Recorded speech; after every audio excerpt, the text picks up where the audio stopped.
Thank you so much.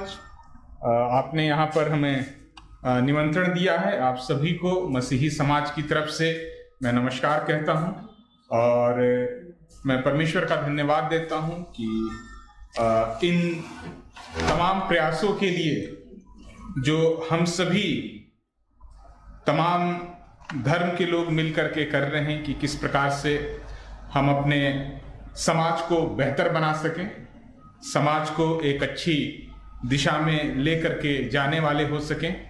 और आज का जो विषय है वो ये है कि समाज के पुनः निर्माण में नैतिक जो सिद्धांत हैं उनकी क्या प्रमुख भूमिकाएं हैं। और जब मुझसे कहा गया कि आज आपको आकर के अपने विचार रखने हैं तो खैर मैंने थोड़ा सा अध्ययन किया और उसके ऊपर तो बहुत लंबी बातचीत की जा सकती है, लेकिन दो मुख्य विषय हैं जो मैंने बाइबल से लिए हैं, प्रभु यीशु मसीह की शिक्षाओं में से लिए हैं और मैं चाहता हूं कि उसके ऊपर मैं आज जो है वो बातचीत करूं। जब हम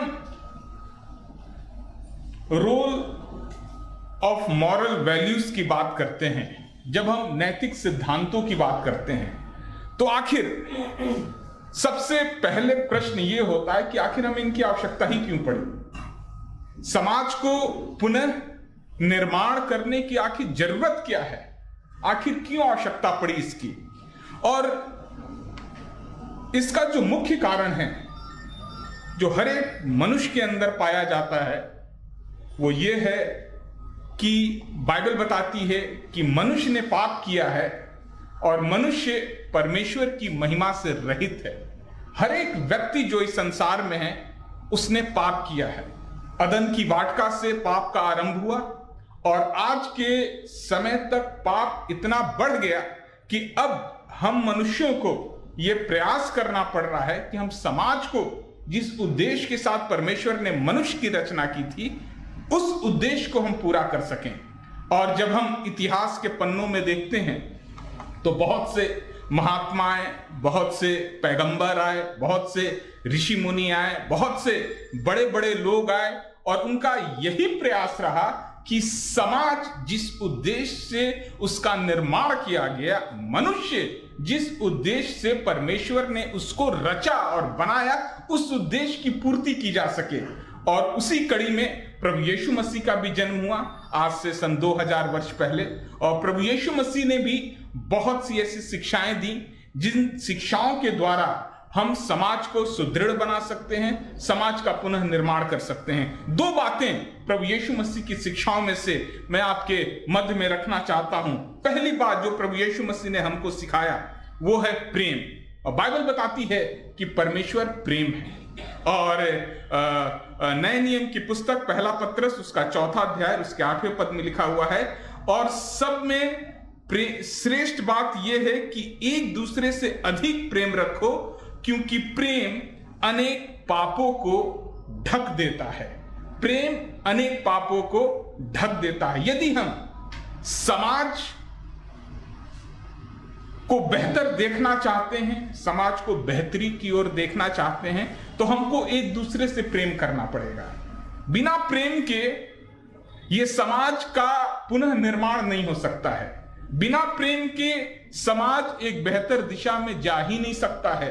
हमारे आपस के लड़ाई झगड़े, आपसी भेदभाव, हमारी दुश्मनी हमको कभी भी बेहतर इंसान नहीं बना सकती है। और ये सारी चीजें कभी भी एक बेहतर समाज का निर्माण नहीं कर सकती हैं। और प्रेम सब बातों में श्रेष्ठ है। और यीशु मसीह ने इस बात की शिक्षा दी कि हमको प्रेम करना है। बाइबल में लिखा हुआ कि अपने पड़ोसी से अपने समान क्या कर, प्रेम रख। अपने दुश्मनों से भी क्या कर, प्रेम रख। अपने सताने वालों के लिए भी तुम क्या करो, प्रार्थना करो। यीशु मसीह जानते थे कि जो सारी बातें इस समाज में घटित हो रही हैं, यदि प्रेम का बीज मनुष्य के हृदय में बो दिया जाए तो एक सशक्त समाज का निर्माण हम कर सकते हैं। और जब यीशु मसीह संसार में थे तो उन्होंने सबसे प्रेम किया, चाहे वो किसी भी जात का क्यों ना हो, चाहे वो किसी भी धर्म का क्यों ना हो। प्रभु यीशु मसीह ने सबसे समान रूप से प्रेम किया, और जो उनकी शिक्षाएं थी वो सभी जाति के लोगों के लिए थी, सभी धर्म के लोगों के लिए थी। इसीलिए यूहन्ना रचित सुसमाचार उसका 3 अध्याय उसके 16 पद में लिखा हुआ, क्योंकि परमेश्वर ने जगत से ऐसा प्रेम किया कि उसने अपना इकलौता पुत्र दे दिया, ताकि जो कोई उस पर विश्वास करे वो नाश न होए परंतु अनंत जीवन पाए। जब परमेश्वर ने इस संसार से प्रेम किया तो इस संसार के सभी लोगों से प्रेम किया, सभी जातियों से प्रेम किया, सभी वर्ग से प्रेम किया, सभी, चाहे वो धनी हो, चाहे वो गरीब हो, चाहे वो किसी भी कुल से आता हो, परमेश्वर ने सभी से प्रेम किया। और समाज की आज की जो सबसे बड़ी आवश्यकता है वो है प्रेम। हमको और आपको एक प्रेम के धागे में बंद करके क्या करना है, रहना है। जब हम परिवार में होते हैं तो परिवार का जो मुखिया होता है वो सबको इसी बात की शिक्षा देता है कि हमको प्रेम में बंधे रहना है, प्रेम से एक दूसरे से क्या करना है, बातचीत करना। भाई बहन आपस में बहुत लड़ते हैं तो माँ बाप सिखाते हैं कि लड़ना नहीं है, हमको क्या करना है, प्रेम का। हम इसीलिए एक समाज में हैं, हम इसीलिए एक परिवार में हैं। परमेश्वर ने हमको और आपको इसीलिए इस संसार में भेजा है कि हम लोग एक दूसरे से क्या कर सकें, प्रेम कर सकें। और दूसरी बात जो प्रभु यीशु मसीह ने सिखाई, वो सिखाई है क्षमा की बात।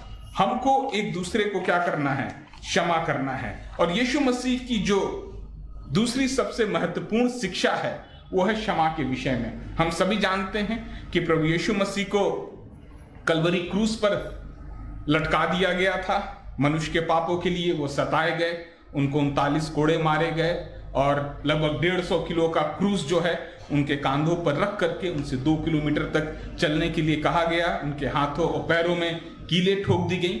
और जो क्रूस पर से प्रभु यीशु मसीह ने जो सबसे पहली वाणी कही वो कही कि हे पिता, इन्हें क्षमा कर, क्योंकि ये नहीं जानते कि ये क्या कर रहे हैं। ये बड़ा अद्भुत है कि कैसे एक व्यक्ति जिसको इतना सताया गया, कैसे एक व्यक्ति जिसको कोड़ों की मार से छलनी कर दिया गया, कैसे एक व्यक्ति जिसके मुंह पर थूका गया, कैसे एक व्यक्ति जिसका अपमान किया गया, कैसे एक व्यक्ति जो स्वयं परमेश्वर का पुत्र होकर के इस संसार में आया था, इतना अपमान और इतना तिरस्कार सहने के बाद कैसे वो माफ कर सकता है। क्योंकि प्रभु इस बात को अच्छी तरीके से जानते थे, यदि सामाजिक एकता की आवश्यकता है, यदि मानव में एकता की आवश्यकता है, तो वो क्षमा के द्वारा हम कर सकते हैं। और कुछ दिन पहले आपको पता होगा कि एक ऑस्ट्रेलिया के मिशनरी भारतवर्ष में आए थे और उड़ीसा के गांव में रह करके वो कोढ़ियों के मध्य में सेवा कर रहे थे, और जिनका नाम था ग्राहम स्टेन्स। वो किसी प्रकार के धर्म परिवर्तन में वो संलिग्न नहीं पाए गए थे। वो कोढ़ियों की सेवा करते थे जहां पर शायद हम लोग जाना ना चाहें, उनको छूना ना चाहें, उनसे बातचीत करना ना चाहें, लेकिन ऐसे अछूत लोगों के बीच में वो जाते थे, उनकी मलहम पट्टी करते थे, उनको मेडिसिन देते थे। लेकिन कुछ लोगों ने उनको क्या कर दिया, गाड़ी में बंद करके उनको और उनके 2 बच्चों के साथ जिंदा जला दिया। और जब उनकी पत्नी को इस बात का पता चला कि उनके पति को और उनके 2 बच्चों को जिंदा जला दिया गया है, सबसे पहला शब्द उनके मुख से यही निकला था कि मैं उनको क्षमा कर देती हूं। उन्होंने क्षमा किया। और मैं आपको बताना चाहता हूं कि प्रेम और क्षमा ही एक सशस्त्र समाज का निर्माण कर सकता है।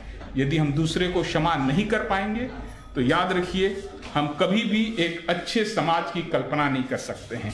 जब तक हम प्रेम नहीं करेंगे तब तक हम एक अच्छे समाज की कल्पना नहीं कर सकते। और याद रखिए क्षमा जो है वो सारे बंद दरवाजों को खोल देता है।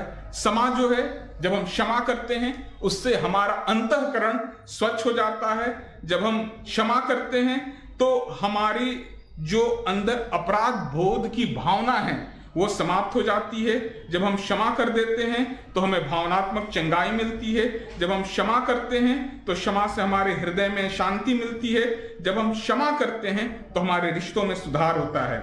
आज के वर्तमान समय में हमें एक दूसरे को क्षमा करके बड़े प्रेम के साथ स्वीकार करना है। और प्रभु यीशु मसीह की शिक्षाओं से भारतवर्ष में एक व्यक्ति और था जो सबसे अधिक प्रभावित हुआ, वो थे महात्मा गांधी। महात्मा गांधी ने भी क्षमा करना लोगों को सिखाया, महात्मा गांधी ने भी प्रेम करना लोगों को सिखाया। और हमको और आपको आज भी इस बात के ऊपर सोचना है, विचारना है कि कहीं हम एक दूसरे के प्रति अपने मन में नफरत तो लेकर के नहीं बैठे हैं। यदि वो नफरत लेकर के आज हम बैठे हैं तो उस नफरत को हमको दूर करना है। जब तक हम नफरत को अपने हृदय से दूर नहीं करेंगे, जब तक हम क्षमा करना नहीं सीखेंगे, इस प्रकार के तमाम आयोजन हम कर लें, उससे कोई फायदा नहीं होगा। सिर्फ दो ही बात है, हमें प्रेम करना है और एक दूसरे को क्षमा करना है। और इसी बात के साथ मैं अपनी वाणी को विराम देता हूं। यहाँ पर उपस्थित सभी लोगों को, सभी आदरणीय लोगों को मैं नमस्कार कहता हूं, धन्यवाद देता हूं। धन्यवाद।